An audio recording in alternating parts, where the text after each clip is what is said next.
Beneath the surface of our daily lives lies a battle most people never see. It is not fought with weapons, but with energy, influence, and ideology. On one side stands the eternal light of Christ consciousness, the divine awareness of love, truth, and unity that has the power to awaken the soul. On the other stands the Illuminati, a shadowy elite accused of manipulating global systems to keep humanity asleep, divided, and enslaved. What if the suppression of Christ consciousness has been the true agenda all along? Christ consciousness is not limited to religion, it transcends dogma. It refers to a state of spiritual enlightenment where the soul aligns with divine truth, unconditional love, and unity with God. It's the awareness Jesus Christ embodied, not merely as a man, but as a living expression of divine source energy. Jesus himself said, "The kingdom of God is within you," Luke 17 verse 21, pointing to an inner transformation rather than external obedience. This consciousness teaches us to see all beings as one, to live in truth rather than fear, and to dissolve ego for the sake of divine connection. It is awakening, liberation, and divine remembrance. The term Illuminati originally referred to secret Enlightenment-era societies, but in modern context, it often points to an alleged global elite manipulating political, financial, and media systems behind the scenes. They are believed to work through institutions, symbols, and rituals, keeping humanity focused on materialism, division, and control. The Illuminati's power isn't just economic or political, it's spiritual. They wield manipulation to dim the inner light of the masses. The goal? Prevent humanity from awakening to the divine truth within themselves, to suppress Christ consciousness. His war is not new. It began long before modern history, perhaps even before humanity as we know it.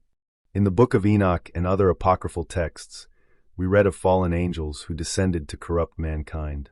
These watchers taught forbidden knowledge and led humanity astray. Some believe these entities, or their bloodlines, are still active, hiding behind royal bloodlines, secret societies, and corporations. In Genesis 3, the serpent deceives Eve, not with violence, but with the distortion of truth. Likewise, the Illuminati do not force enslavement. They seduce humanity into it, creating a matrix of lies that feels comfortable, even pleasurable. The modern world is saturated with programming that shapes consciousness. Television, music, social media, these tools are used to distract and desensitize. Rather than encouraging introspection, compassion, or divine connection, they feed fear, lust, competition, and anxiety. Symbols like the all-seeing eye, pyramids, and black cubes appear subtly across media. These aren't just aesthetic choices, they are sigils, reinforcing unconscious allegiance to darker forces. They hijack the subconscious, numbing the soul's call to awaken. Education systems teach obedience, not wisdom. Religious institutions often teach fear of God rather than union with Him. It's all part of a broader matrix designed to keep Christ consciousness buried beneath dogma, distraction, and division. Fear is the Illuminati's favorite weapon. Christ consciousness dissolves fear through divine love, but the system keeps humanity trapped in survival mode.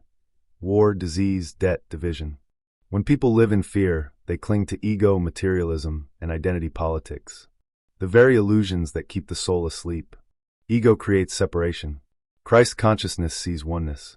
The Illuminati cultivate ego, feeding pride, greed, vanity, because it keeps us blind to our divine nature.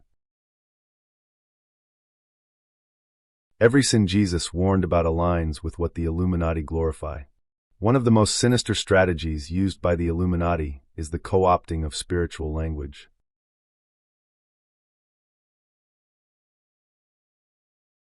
Think of movements that emphasize manifesting riches without inner healing, or New Age gurus who subtly push ego instead of transcendence. They even infiltrate Christian circles, replacing true Christ teachings with politics, fear, or idolatry. In Matthew 24 verse 24, Jesus warns, "False Christs and false prophets will arise and deceive many." Could this also refer to spiritually manipulative systems disguised as truth?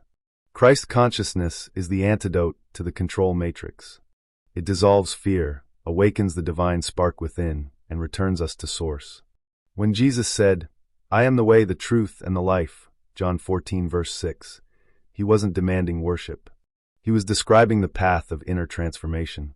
When you embody Christ consciousness, you no longer seek validation from systems of control. You no longer respond to fear programming. You live from truth, love, and radical self-awareness. And that's dangerous to the elites. Many mystics, saints, and awakened individuals have tried to share this truth, and were silenced. Jesus was crucified. Martin Luther King Jr. was assassinated. So were others who threatened the dark power structures with the truth of divine unity. Despite the suppression, the world is waking up.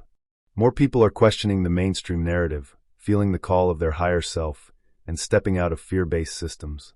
The global spiritual awakening is real, and that terrifies the architects of control.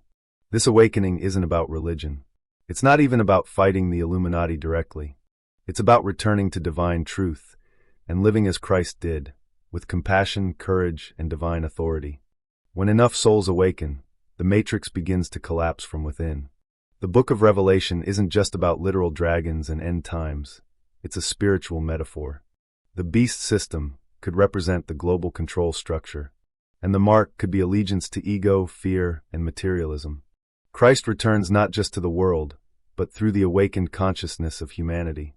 The war is real, but it is won internally. As above, so below. As within, so without. When you awaken, you break the chains of illusion and walk in divine light. That is the revolution the Illuminati fear most. You are not powerless. You are not just a body in a system. You are a soul, eternal, divine, and powerful beyond measure. Christ consciousness isn't reserved for saints or mystics. It is your birthright. It is the truth the system has worked tirelessly to hide. The Illuminati may hold the keys to the physical world, but they cannot own your soul, unless you give it to them. The way out is within. The light has never left you. The question is, will you wake up and reclaim it?